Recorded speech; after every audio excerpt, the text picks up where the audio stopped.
Hi, it's me again with Corel Roll Tips and Tricks. Just the other day, I think I made a video on this, and I found a way to make it a little more precise. Now, I added a bevel of this one to kind of add to it. We're going to do it basically the same thing. I'm going to rotate this guy 45 degrees, but then I'm going to bring in indexing lines, and very importantly, I'm going to put this guy with the two-sided cross right there on the top of that. I'm going to Control D, alternate C, and rotate it to 0. Doesn't really matter which way you go. Now I'm going to take my Smart Fill tool and make a new shape. I'm going to move that out of the way.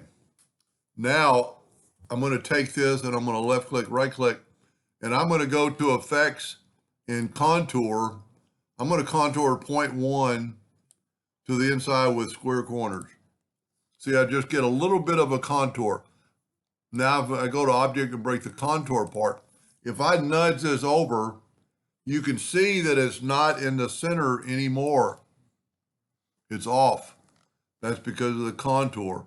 Let's go ahead and add some color to that and take away the outline. So I'll left click, right click.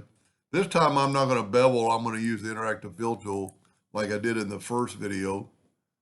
And I'm going to make that black. Now, because we've done this, you actually have to go to bitmap and convert it to a bitmap.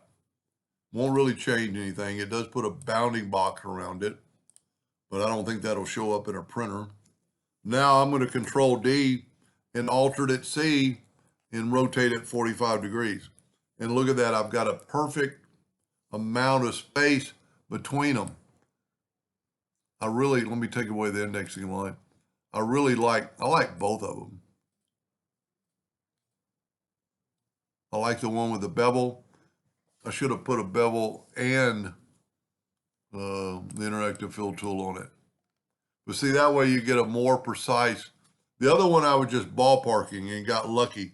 This way you're contouring the amount you want that space to be, and it's the same space all the way around. Hope that made a little bit of sense, and thank you for watching.